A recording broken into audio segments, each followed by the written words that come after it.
8 Trimedia Broadcasting Network. 8 Trimedia Pro Incorporated. This is 8 Tri TV. Ito ang himpilan ng bawat Pilipino, maaasahan, mapagkakatiwalaan, ang tunay na karamay ng sambayanan. 8 Trimedia Broadcasting Network sa DZRJ 810 AM, Radyo Bandido at 8 Tri TV, Cable and Channel 7.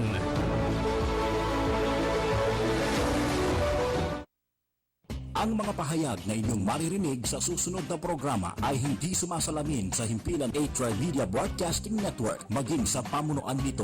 Bagkus, ang mga komentaryo at pagpuna ng mga host at panauhin ng programang ito ay galing sa kanilang sariling pananaw, opinyon, paniniwala at kaugalian at hindi idinikta ng 8 Trimedia Broadcasting Network. Maraming salamat sa inyong patuloy na pagtangkilik.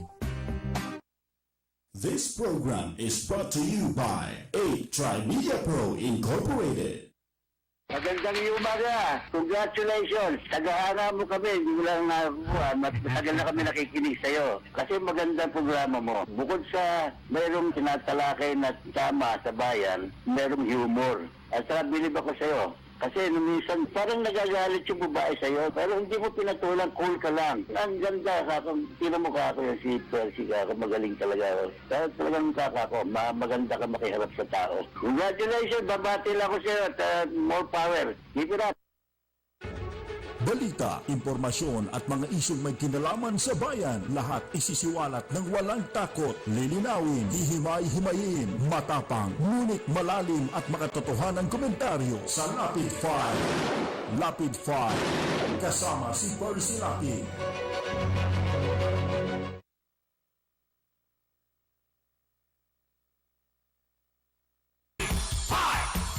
Percy Lapid 5. Tapang mo'y kakaiba, walang takot sa pagbira. Oh yeah, oh yeah. Kapag mayroong anomalya, ibubulgar na talaga. Oh yeah, oh yeah.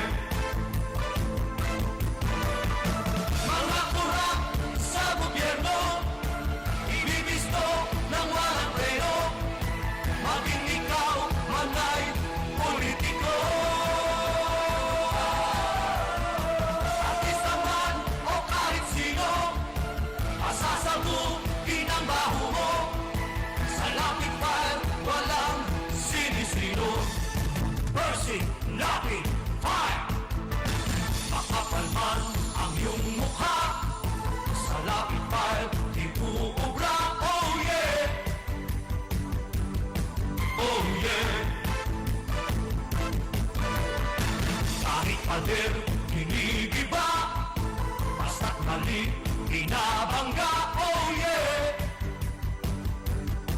oh yeah. Mga kurap sa gobyerno, ibibisto ng walang preno, maging ikaw man ay politiko. Artista man o kahit sino, masasagutin ang baho mo. Sa Lapid 5, walang sinisino. Percy Lapid 5. Percy Lapid 5. Percy Lapid 5. Percy Lapid 5. Percy Lapid 5. Percy.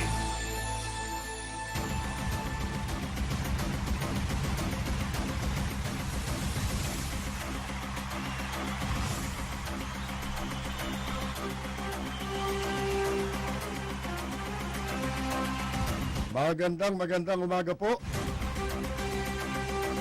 Muli po tayong mag-aanyaya hanggang alas 10 sa pagtatanghal ng ating palatuntunan. At gaya po ng dati, marami tayong pag-uusapan. Sa mga nais pong magbigay ng reaksyon, ang ating pong landline sa ating himpilan ay 0917-759-7589.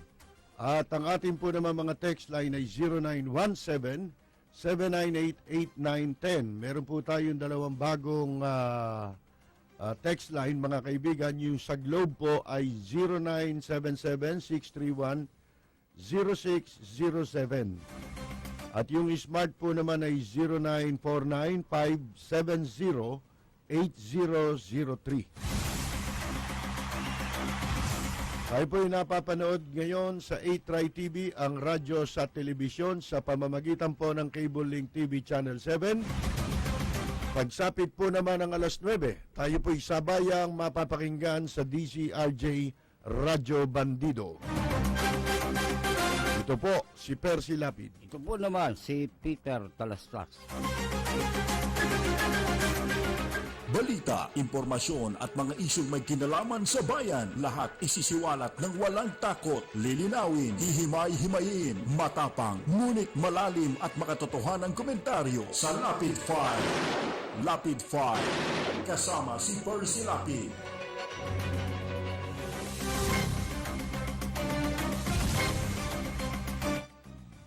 Mga kaibigan, hindi pa ho tapos yung mga ibinubulgar ng ating Pangulong Rodrigo Duterte laban po dito kay suspected drug lord protector na si Leila de Lima. Ang Korte Suprema po naman ay pansamantala ipinatigil ang pagpapalibing kay dating Pangulong Ferdinand Marcos. Sa bisa po yan ng isang TRO o Temporary Restraining Order. Habang ito po namang isang senador na anak ni Erap Estrada, mga kaibigan, ay pinatawan po ng 90 days suspension ng Sandigan Bayan.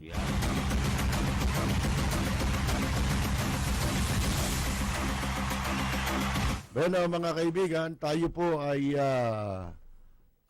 makikiramay muna. Mamaya ulitin na lang natin ito, pakipaalala na lang sa atin mamaya.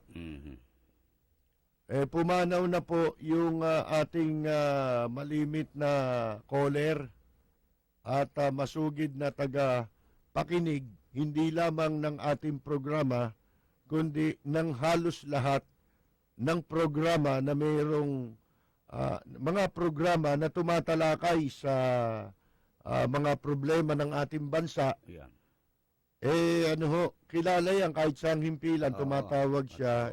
Dito sa atin, nagtataka nga tayo bakit lately, medyo hindi na natin nadidinig ang kanyang boses, hindi na siya nakakatawag. Yung po pala, nabalitaan lang natin kanina na siya ay pumanaw na. Hindi ko lang alam ang kompletong detalye. Yun si Mang Rereng de los Reyes. Yun. Pumanaw na Baka yung ibang nanonood sa atin, napapakinggan nila yan Siyempre. Pumanaw na po at amin na lamang pong ibabalita kung ano yung ibang mga detalye.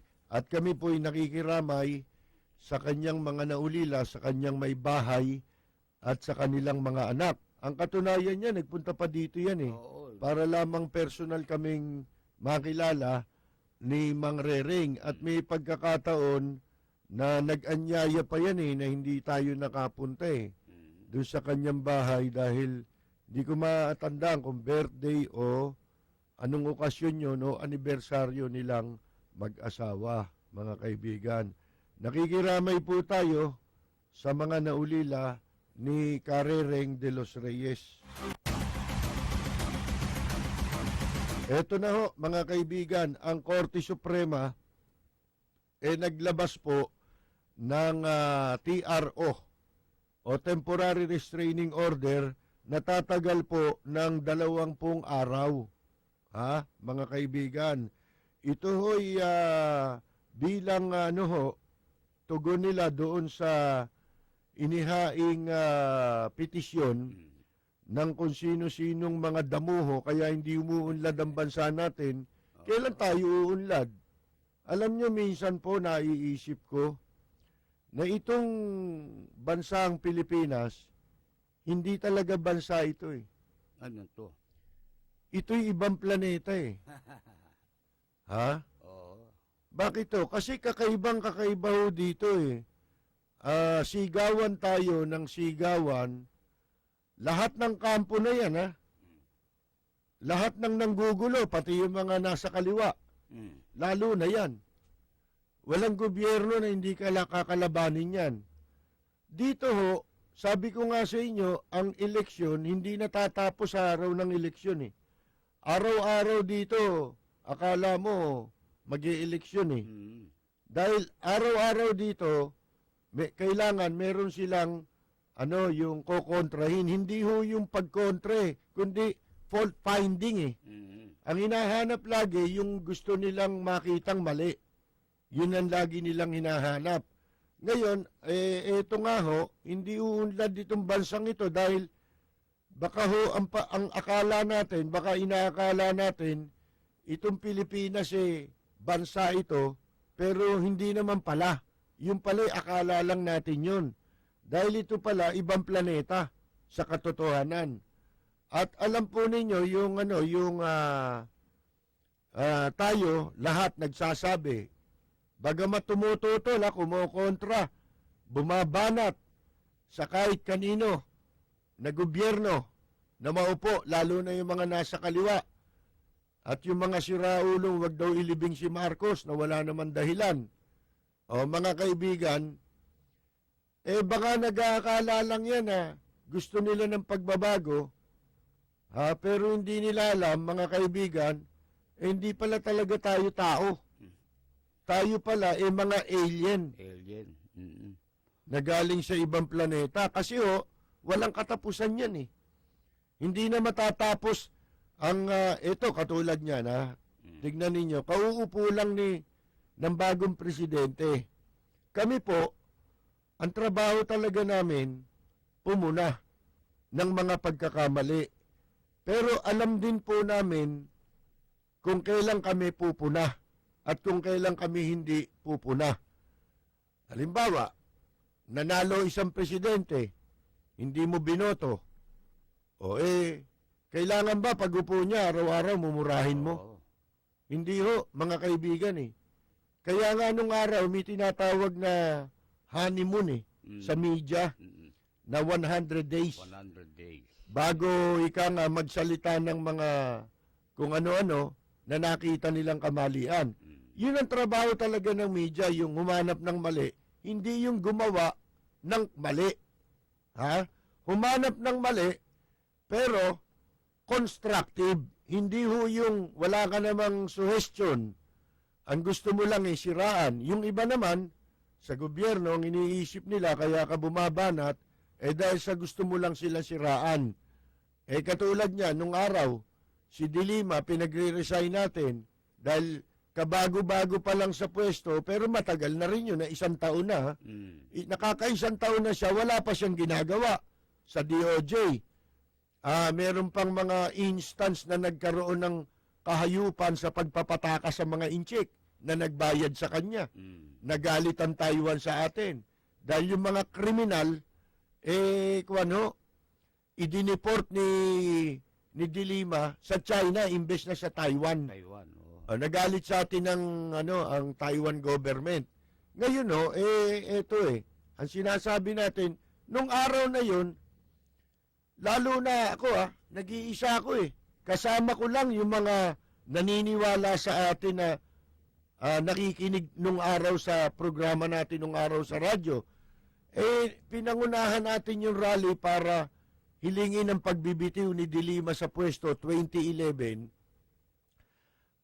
Sinamahan tayo ng mga listeners natin at hinihiling natin yon na merong basihan. Mm.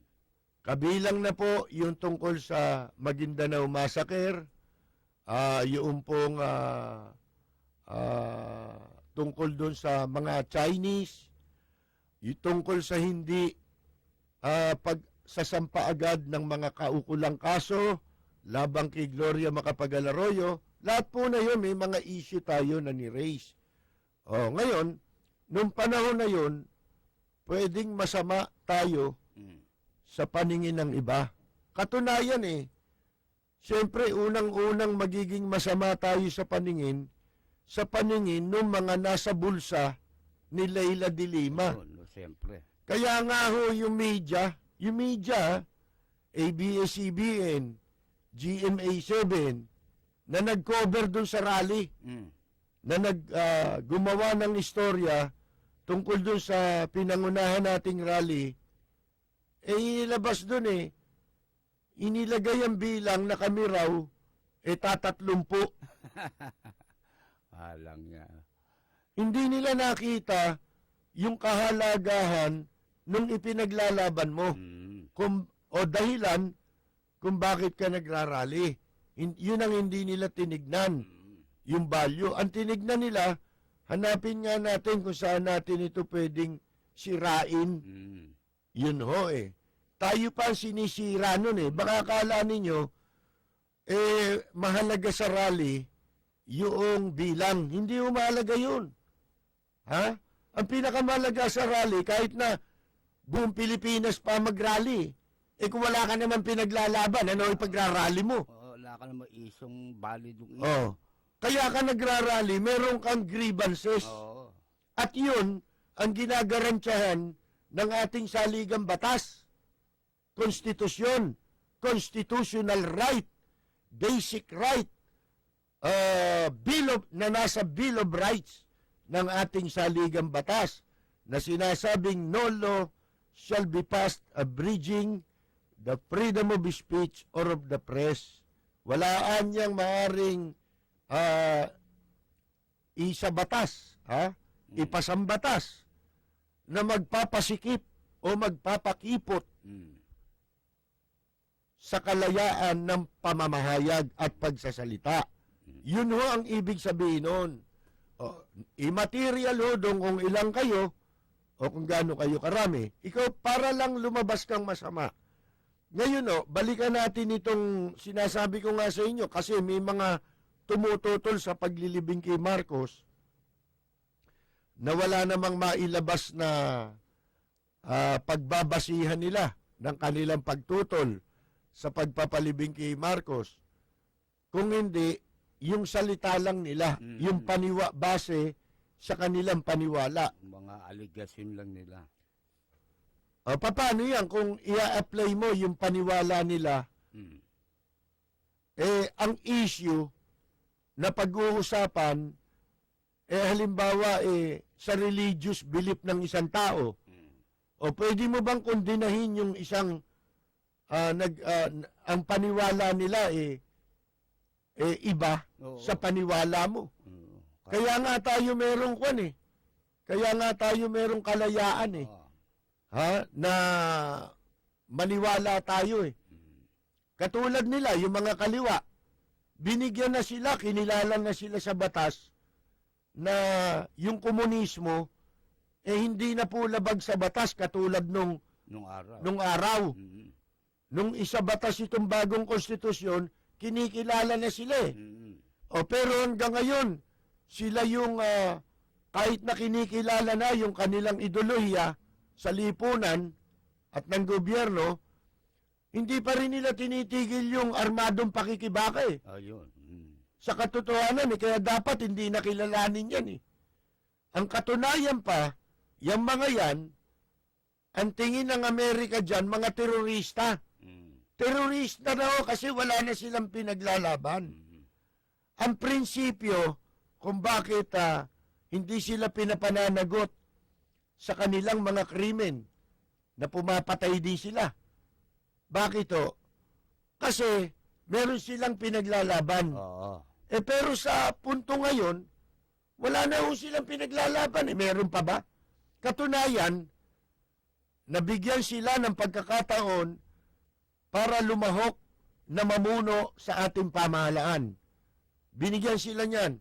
Karamihan, party list nga sila Mga magugulang nga Palibasa, hindi sila mananalo sa regular na pagtakbo, yung normal na tatakbo kang congressman sa distrito mo. Oo. Ha? Magpapasya yung constituent mo. Mhm. Hindi. Lumalawak sila sa party list. Oo. Kahit konti lang sila. Mhm. Bakit? Hindi sila mananalo. Hindi. Pero, ganun pa man, nasa batas yung party list, pinapayagan sila. Mhm.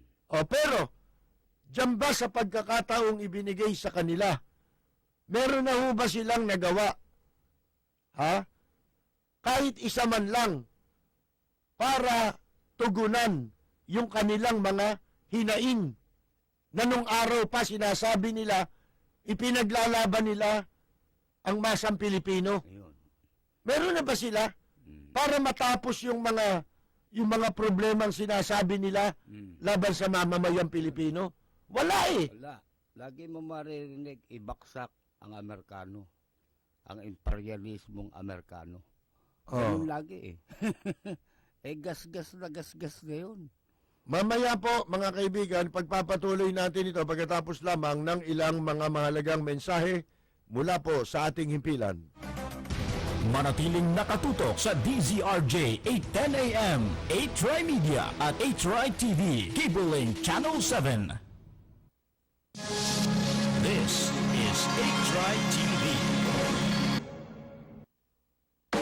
Mantikang makapit, mag-dishwashing na sulit! Gasuli! Sebo, pati lansa I love it, sulit pa yan Gas, paste, o doble pa Ang lalim ng hugasan That's the way, gasuli I found the one, that's the way Gasuli, I found the one Todo linis, presyong sulit, das Sobrang init. Sumakit ang ulo ko. Buti, mabait katabi ko. Taas ng lagnat ko noon. Buti may nagmalasakit. Nanghina ako sa headache. Buti na tumulong. Sa sakit ng ulo o lagnat, kusang lumalabas ang pag-aalaga. At wala nang hihigit pa sa ingat na napapadama natin kasama ang Biogesic po. Tayo, Jessic, na. This is Biogesic po. Biogesic, ingat na damang-dama. Trusted quality healthcare. Yun lang yan. This program is brought to you by 8 Media Pro Incorporated. Balita, impormasyon at mga isyong may kinalaman sa bayan, lahat isisiwalat ng walang takot, lilinawin, hihimay-himayin, matapang, ngunit malalim at makatotohanang komentaryo sa Lapid 5. Lapid 5, kasama si Percy Lapid.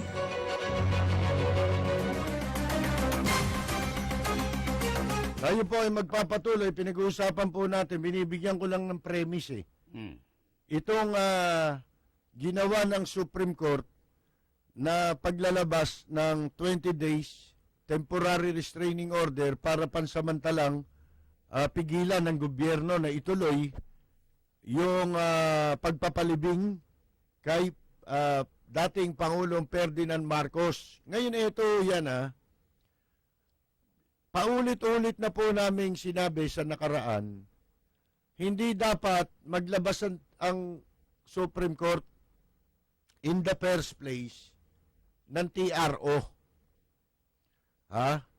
Bakit ito? Kasi kahit idinulog sa kanila ito, kahit may mga pumunta rin sa kanila, dumulog, ito, perception ko ito bilang isang malayang mamamayan ng Republika ng Pilipinas.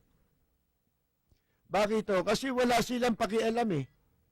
Hindi na ho sakop ng teritoryo ng Korte Suprema ang pakialaman ang tungkol sa sa desisyon ng pagpapalibing kay Marcos kung gustuhin ipalibing si Marcos o hindi. Wala silang magagawa kahit na magtitihaya pa yung mga nagpo-protesta na yan, tumututol na yan, kahit magsipaghubot-hubad pa yan sa karsada, dudulog sa Korte Suprema. Ang Korte Suprema walang karapatang manghimasok dyan, tandaan ninyo yan. Bakit o? Kasi po, yung pagpapalibing kay Marcos hindi na, wala na po yun sa teritoryo ng Supreme Court na nasa judicial branch ng ating pamahalaan. Kasi po, meron ng binigyan ang batas ng kapangyarihan na magdesisyon kung sino ang papayagan na mailibing sa libingan ng mga bayani. Itong kapangyarihan na magdesisyon tungkol dyan, nasa batas po na yan ay authority ng executive branch of the government.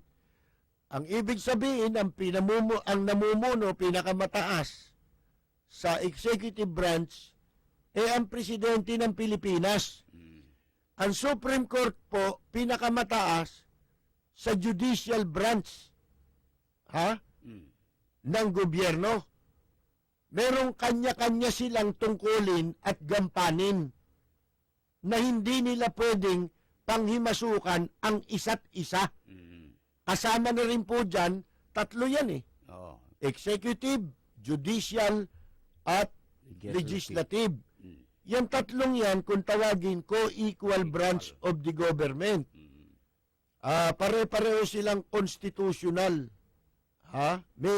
Merong kanya-kanyang specific na constitutional functions at duty.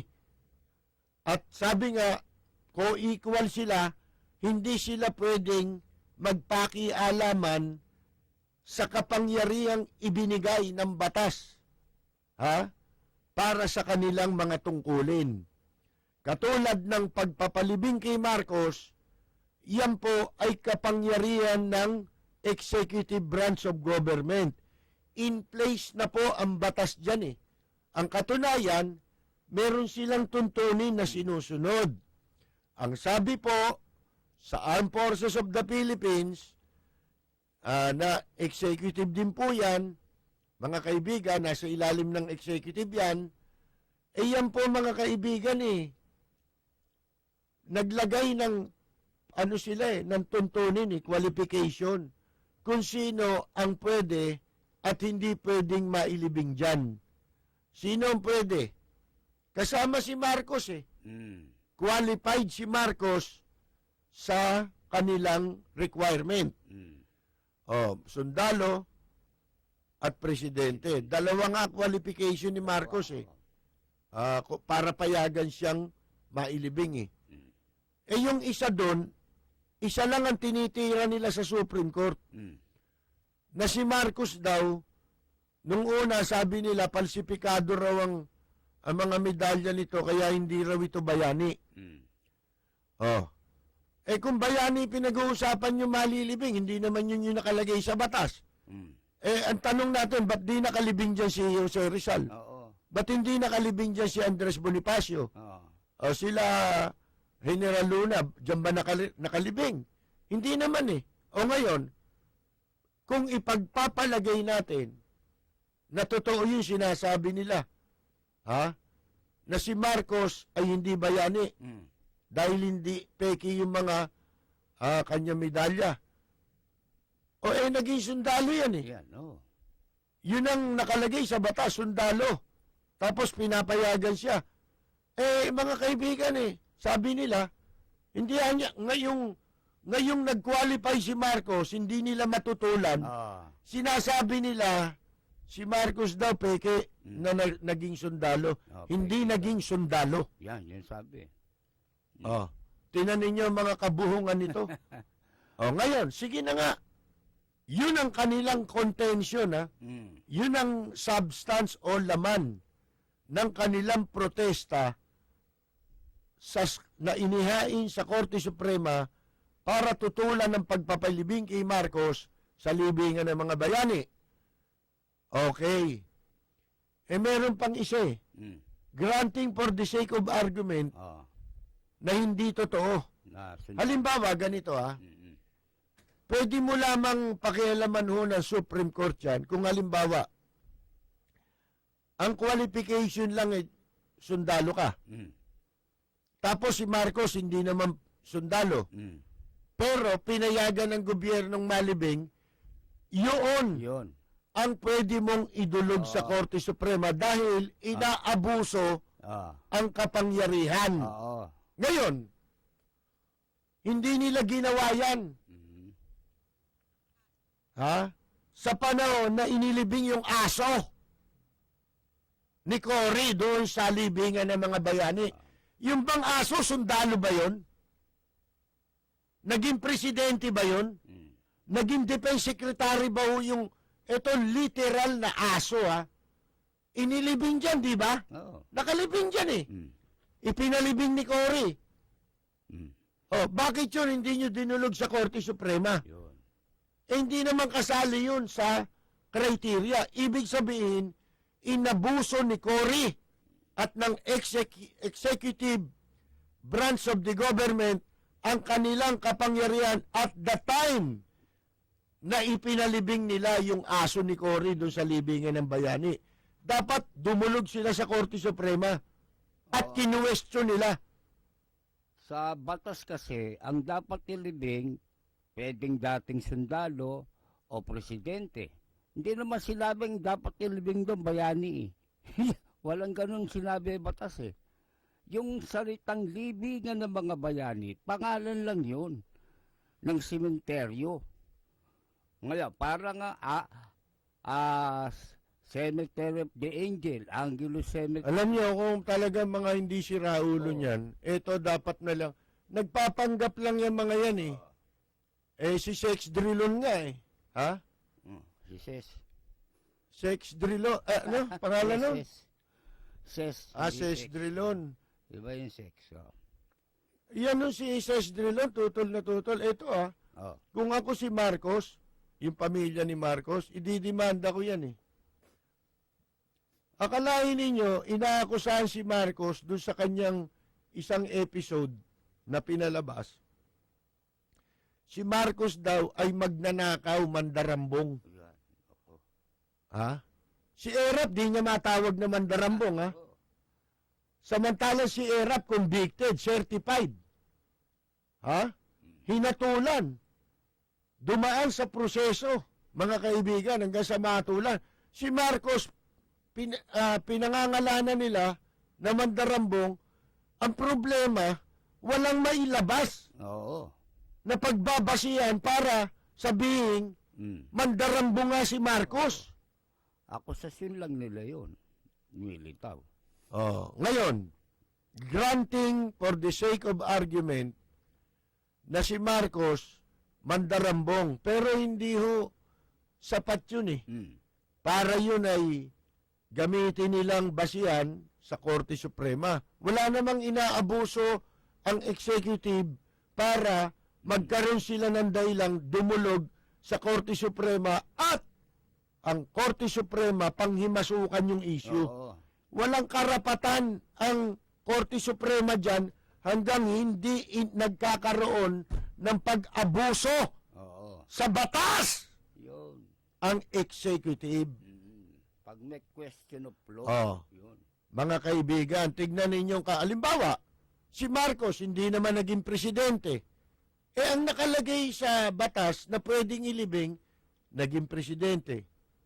Asawa niya, First Lady. Pwede. Yung Defense Secretary, asawa niya. Pwede rin yun. At kung sino-sino pa yung mga sundalo. Sundalo.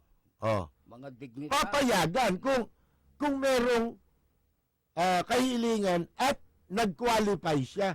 Papayagan ka. Pero hindi ko mo basta sundalo ka, pwede ka talagang ilibing doon. Hindi rin eh.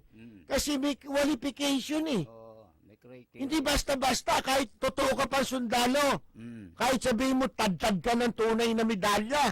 Pero, Kahit yung medalya ni MacArthur napunta sa'yo. ibigay pa sa'yo, baliwala yun kung hindi ka qualified Oo. sa qualification na nakaset o itinalaga ng ng gobyerno. Ngayon, si Marcos hindi nila mailagay doon para hindi maging qualified, hindi naging presidente si Marcos. Hindi nila mailagay sa kanilang inihaing protesta. Bakit? sinong gago magsasabi sa iyo si Marcos hindi naging presidente ng Pilipinas? Oo, ganun lang kasimple yun. Oh. Hmm. Naglolokohan na tayo. Ibig sabihin nun ito, gusto nilang sirain ang rule of law. Ha? At palalabasin nilang masama ka pag ikaw yung sumunod sa rule of law. Ikaw ang masama. Oh. Alam ba ninyo na ang dinidestabilize dito ang kinakalaban dito hindi naman si Marcos? Sino? Si Duterte. Si President Duterte. Oh, yan ang target talaga niya mga yan. Oh, ginagamit lang nila Oh, yun. si Marcos. Kinokontra lang nila, ginagamit nila yung pagkontra, pero ang talagang pakay ng kanilang katarantaduan ay si President Duterte. Walang iba. Ipahiya sa isang tamang desisyon. Si President Duterte. Ito sinabi ni President Duterte pagka kung ano sabihin ng hindi si President Duterte sabi, yung Malacanang. Siguro tagapagsalita niya. Yung ano yata, yung isa, yung may edad na. Yung executive secretary. Ano pangalan nun? Jalbia ba yun? Hindi yun. Ano sabi? Spokesman ba o no? Oo. Abella ba yun? Abella, spokesman yun. Yun ang nagsabi na kikilalanin nila ang desisyon ng Korte Suprema. Ba, mali. Kailangan ng presidente ipagtanggol niya ang executive. Anong tama yun, di ba? Ipagtanggol, tama ang desisyon ng presidente. Yun ang ipagtatanggol ko. Executive nga. Basta sinalakay ng Kongreso o ng Judiciary ang kapangyarihan ng executive, tungkulin ng executive at nila rin. Co-equal sila ron. Ipagtanggol nila. Di ba nga si Sereno nga pinagtatanggol yung mga judge na pinangalanan sa droga? Tungkulin niya yun Pero, ang mali lang, mali yung paraan ng pagtatanggol niya doon sa mga judge. Imbes na pakialaman niya yung tungkulin ng executive na manghuli ng kahit sino. Tungkulin yun kahit na ikaw ay nasa judiciary ka, kahit na ikaw ay law enforcer, legislator ka, pwede kang ipahuli ng executive pag ikaw nagkasala ka sa batas. Dahil ang batas, walang pinipili kung sino man ang lalabag dyan. Mga kaibigan, mali ang ginawa ng Korte Suprema. Gusto nilang panghimasukan ng executive. Ito, alam ba ninyo na ngayon meron judge na kinasuhan sa Supreme Court? Mangungutong na judge. Anong gagawin ngayon dyan ni Dilima? Ni Sereno. Hindi ba dapat paimbestigahan mo yan? Ganon din yung ginawa na paglalabas ni President Duterte ng listahan kasama mga judge. Dapat pinaimbestigahan niya yung mga judge. Di ba? Kasi siya ang may kapangyarihan doon sa mga judge. Pinaimbentaryo sana niya yung mga kasong hinawakan niyan para matuklasan kung talagang sangkot itong mga judge na ito sa droga. Gaya ng gusto niyang palitawin sa pangimasok niya kay President Duterte. Meron muna tayong tawag sa telepono, mga kaibigan. Galing po kay Ginoong Teddy Villa. Magandang umaga po, Mr. Villa. Hello, good morning. Opo. Percy, bago ko mag-umpisa, nakikiramay po ang aking pamilya, ng aking pamilya kay Karoreng. Kahapon po, tumawag sa akin yung misis niya na namatay na nga. Nakikiramay po kami. Meron po dyan sa tinatalakay ninyo. Meron po akong tanong. Kasi gusto ko talagang malaman. Ang Supreme Court pa kaya nilang baguhin yung batas kaagad. Ang Supreme Court? Ah, Hindi, ganito, Mr. Villa. Ang pagbabago ng batas, alam naman natin ang gumagawa niyan Kongreso proseso, may proseso. Kung yung pagbabago sa batas, kapangyarihan niya ng Kongreso. Di ba? Maliwanag yun Maliwanag. Pero bakit ngayon, parang mali yung statement ng Presidente na kung ano magiging desisyon ng Supreme Court, susunod ako. Hindi ganun kasi, nagbigay na ako ng statement, palilibing ko ayon sa batas. Batas yung kay Presidente. Batas din yung sinasabi natin na ilibing si Marcos sa hindi tungkol sa bayani ito hindi tungkol sa bayani. Tungkol to sa pagiging sundalo at sa pagiging Presidente. Wala na ibang pag-uusapan ngayon. Kung magbibigay ng desisyon ng Supreme Court, kung sakali, na pabor dito sa mga nagrereklamo na to, ano ba tawag nila sa mga OFW? Yun ang sasabihin ko kanina Bayani, di ba? Kung meron silang dapat na ipaglaban, kung talagang totohanan yung bansag ng gobyerno sa mga OFW bilang mga bagong bayani, nakalimutan ko lang kasi nga, alam nyo, marami tayong iniisip na issue ngayon. Naintindihan kasi tama yung lahat ng punto mo lahat na sinasabi mo, maganda yan. Kasi tama lahat yan Andyan na yung batas, andyan na ano yung kukontra mo? Bakit yung kaso, bayani ba yun? O na hinahilibing doon? Di ba? Kung ako tatanungin mo, kung ako pamilya ni Marcos, asaran din lang ang gusto nyo. May bibili ako ng isang malaking lote sa Manila Memorial, tatabihan ko yung libingan ni Corit, doon ko ipagagawa ng isang malaking musuleum. Marcos, tingnan natin kung hindi kayo maasar. Kasi hindi, ito Mr. Villa. Ewan ko kung pwedeng questionin nila Marcos, hindi sila ng petisyon sa Korte Suprema na inabuso ng executive government ang pag-exercise ng kanilang kapangyarihan nung ipalibing yung aso. Oo, totoo yun. Dapat ang ipaglaban ng mga kaliwa, yung mga OFW na kung tawagin nila bagong bayani, isama ng gobyerno sa mga qualified na pwedeng ilibing sa libingan ng mga bayani. Di ba?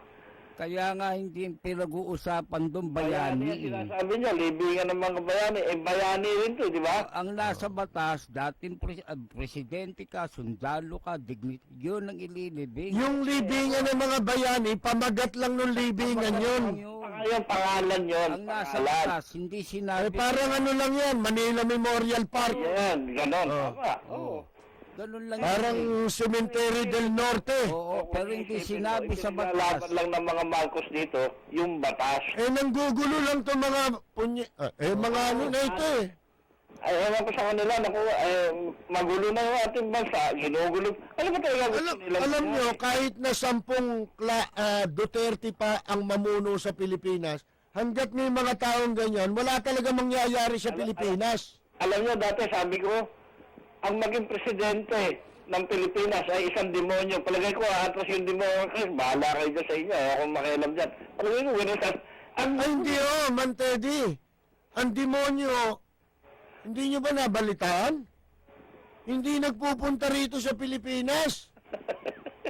Kasi yung ginagawa nila, yung trabaho nila, marami na gumagawa rito. Nangunguna nga dyan si Erap Ayun, ang problema ni Erap. Wala ko, nabalitaan nyo yun Ito na 10 araw. Di ba?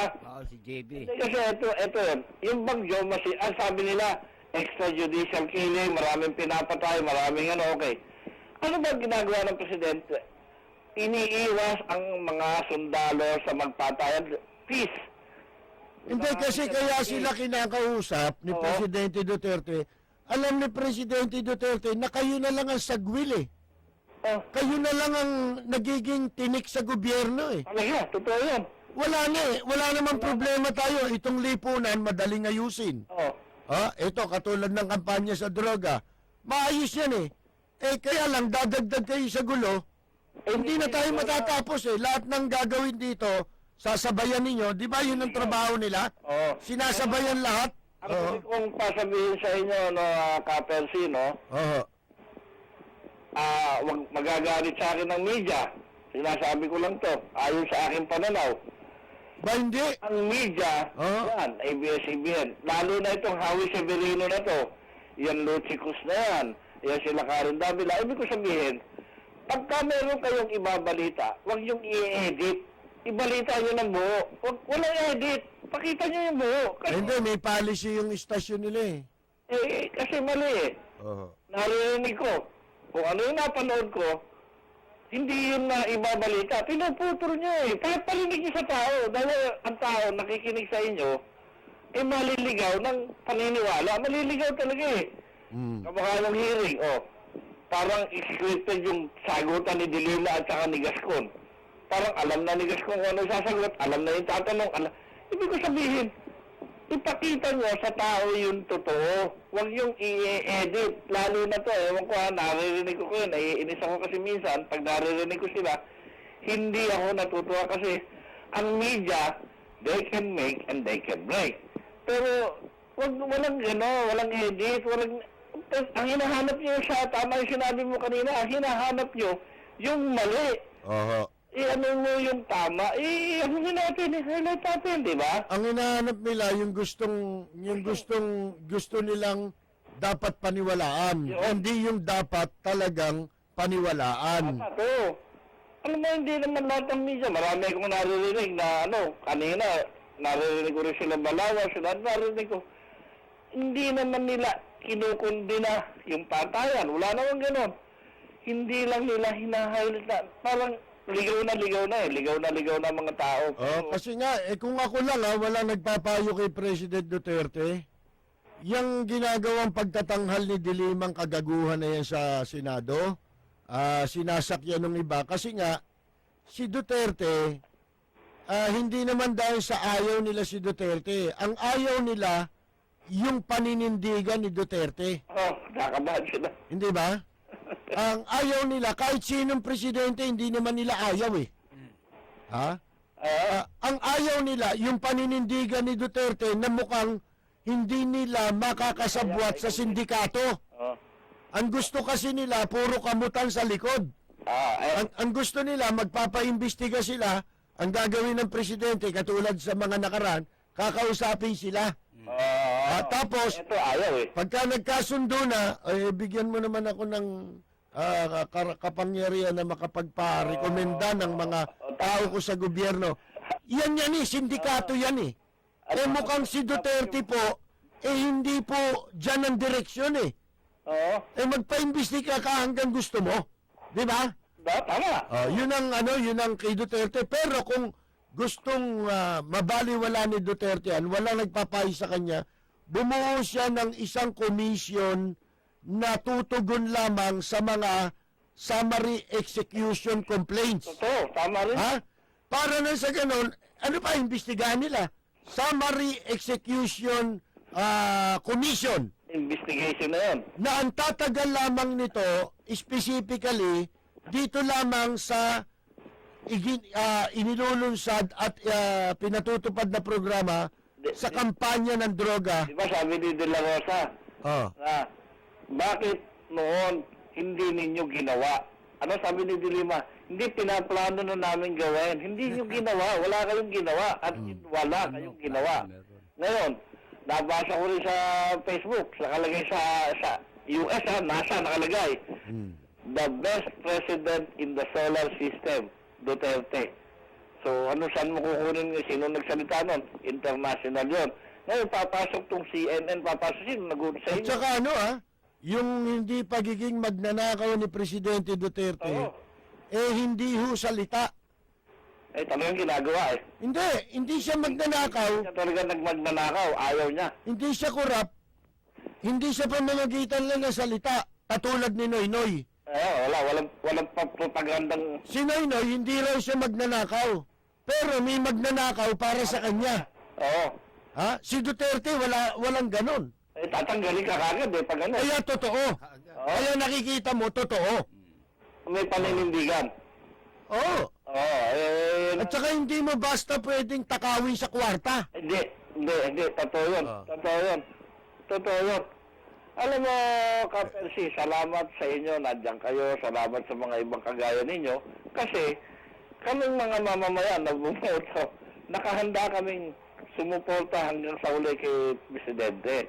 Nagpapasalamat kami, kagaya ninyo, nandiyan kayo, na mayroong nagpapaliwanag in behalf sa aming mga nanonood. Kasi, pag nanood ka ng ibang istasyon, ililigaw ka talaga eh. Pinuputol talaga. Maniwala sa akin talagang hindi ko nagugustuhan.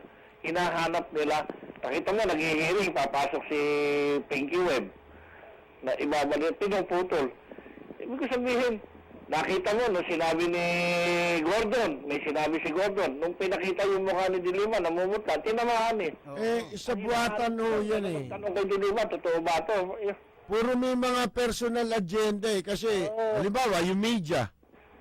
Di ba madalas dinidistort si Duterte Totoo. ng mga malalaking nasa media. Lalo ang periodikong malalaki.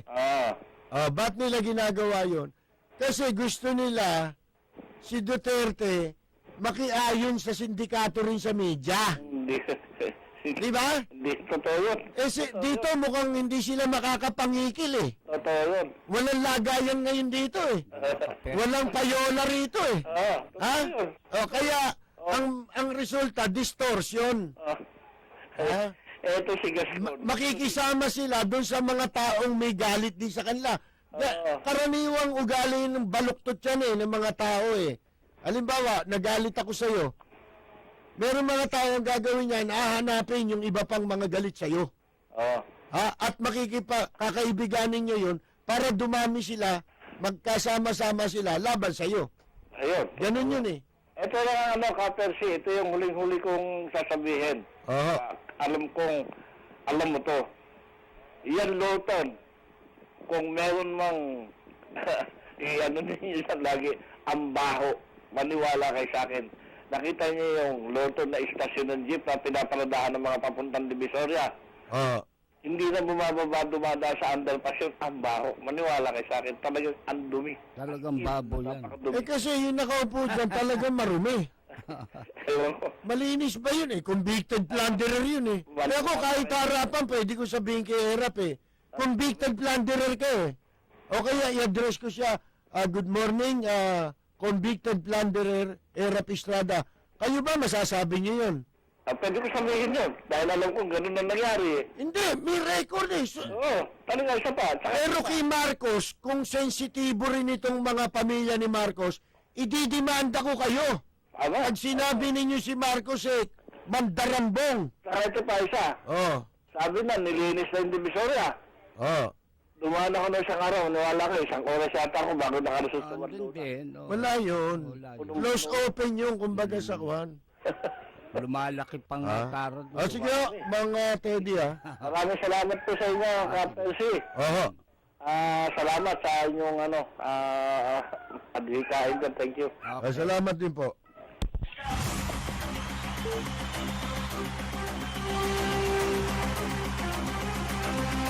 Magpapatuloy po tayo mga kaibigan. Antayin natin, ano itong ginagawang kagaguhan na ito sa Supreme Court? Yan pagsira sa rule of law yan. Hindi lang kayo naiintindihan pa ngayon ng maraming mamamayan. Kaya marami gusto pigilin tayo rito Di ba? Oo. Kasi naliliwanagan ng tao Kahit hindi kami abogado, hindi naman kinakailangan maging abogado ka para malaman mo, maintindihan mo kung ano yung tama at mali. Bakit? Ano palagay ninyo? Yung abogado, lahat ng sinasabi, totoo? Ang dami sinasabi niya mga yan, puro baluktot Sila nga bumabaluktot ng batas Ang magtaka kayo, isa lang ang pinag-aralan nila, pare-pareho batas na pinag-aralan nila, iba-iba sila ng version. Iba-iba. Doon kayo magtaka. Kaya wag kayong mangingimi kapag ka tama ang inyong paniwala tama o kaya mga kaibigan alam nyo tama ang isang bagay, tama yun. Pero kung mali yun, mali rin yun. Ganun o yan Kahit na sabihin mong abogado ka, kahit na di kampanilya ka pang abogado, nagtapos ka kung saan-saan, kung mali ka pa rin. Wala yun doon. Kasi mga abogado nung araw, pagka yung nangatwiran ka sa kanila, nakipagkwentuhan ka, nakipagkatwiranan ka tungkol sa batas, sosoplayin ka kahit tama ka eh. Sasabihin siya, ba't abogado ka ba? Oh. Parang pinalalabas ng mga damo na yan, kung hindi ka abogado, wala kang karapatan. Meron nga mga judge na aakusahan ng ignorance of the law eh. Always pa yun pero ignorante. Oh. Hindi katwiran yun kung abogado siya eh. Basta yun tama. Kaya yung Korte Suprema hindi yung como sila'y nasa Korte Suprema, tama na sila. Yun. Ha? Katulad sa kaso na yan, ito'y maliwanag na panghihimasok. Wala namang kinu-question dyan na pag-abuso sa kapangyarihan Katulad lang yung mga desisyon ng COMELEC. Bakit dinadala yun sa Korte Suprema? Halimbawa, meron disqualification case sa COMELEC. Pagkatapos nagdesisyon ng COMELEC. Pagkatapos ng desisyon sa COMELEC yung hindi napaborang partido dumudulog sa Korte Suprema. Ano ang ginagamit nilang basihan? Kaya sila dumudulog sa Korte Suprema. Ang dahilan po, kung merong grave abuse of authority na in-exercise sa desisyong inilabas nila o pinasyahan nila na kaso. Ganun o yun. Yun ang gagamitin. Sigurado yan, ilalagay sa kwan nila yan, sa petisyon nila yan. Na nagkaroon ng grave abuse of authority, kaya sila lumalapit sa Korte Suprema. Ibig sabihin, sa paniwala nila, inabuso ng COMELEC ang kanilang kapangyarihan sa pagdidesisyon sa isang kaso na idinudulog nila ngayon sa Korte Suprema. Dyan sa pagpapalibing kay Marcos, meron ba yan? Wala. Bakit? Kasi nakabatay sa batas yung desisyon ni Presidente Duterte. Huwag po kayong alis. Magbabalik po kami pagkatapos lamang ng ilang saglit. Mga pangunahing balita at impormasyon na dapat ninyong malaman, mga kabulukan, pasisingawin at isisiwalat sa Lapid Fire. Makabuluhan at makatotohanan komentaryo para sa kapakanan ng bayan. Ihahatid sa inyo ni Percy Lapid, Lunes hanggang Biyernes, alas 9 hanggang alas 10 ng umaga. Samahan si Percy Lapid sa Lapid Fire dito sa DZRJ 810, hatid sa inyo ng 8 Tri-Media Broadcasting Network. 8 Tri-Media Group Incorporated. This is 8 Tri-TV. Tutukan ang mga programang siksik sa balita at impormasyon at buong pusong ipinagmamalaki ng 8 Tri-Media Broadcasting Network.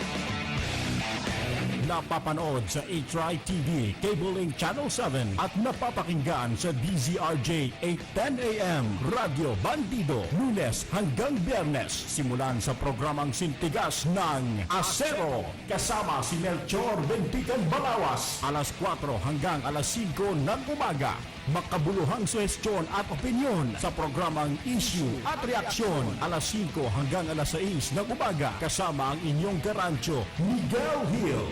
Magbibigay ng kalaman sa ating pagharap sa bawat araw, kasama ang Supremo Joey Falcon at kombinasyong ganda talino ni Pia Morato sa Good Morning Philippines. Alas 6 hanggang alas 8 ng umaga, magsisiwalat naman ang mga kabulukan sa pamahalaan. Ihahataw ni Percy Lapid sa Lapid Fire, alas 8 hanggang alas 10 ng umaga.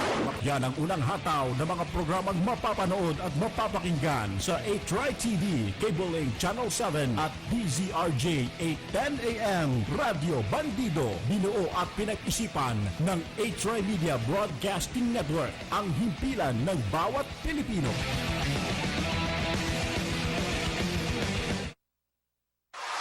Ang sandigan ng mga nangangailangan, tiwala sa kabataan, karamay sa pagbabagong buhay, sa anumang laban. Ito ang inyong kasangga. Kasangga mo ang langit. Lunes hanggang Biyernes, kasama si Ray Langit, alas 10 hanggang alas 11 ng umaga, dito lang sa DZRJ 810 AM at A-Try TV sa Cable Link Channel 7. Hatid sa inyo ng A-Try Media Broadcasting Network, ang himpilan ng bawat Pilipino.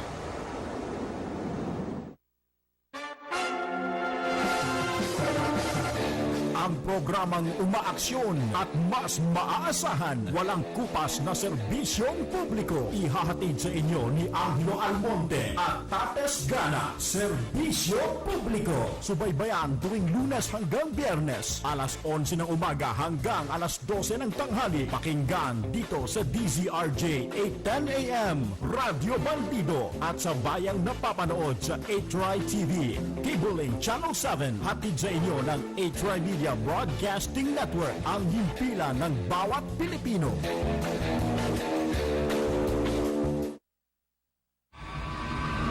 Ito ang A-Try Media Broadcasting Network. Mapapanood sa A-Try TV, Cable Link Channel 7 at mapapakinggan sa DZRJ 810 AM, Radio Bandido.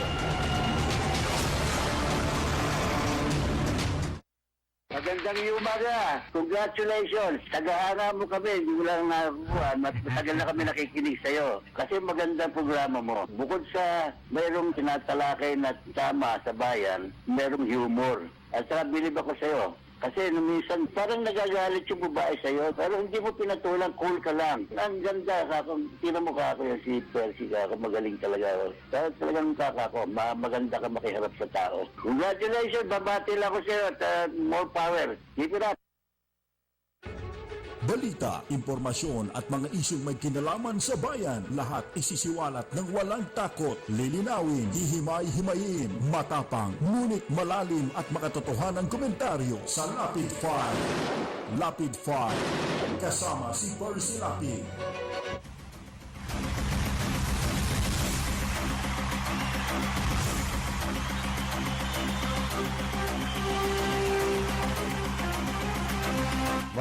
Magandang umaga po sa mga nakikinig sa atin ngayon sa DZRJ Radio Bandido. Ito po ang inyong palatuntunang Rapid Fire na napapakinggan at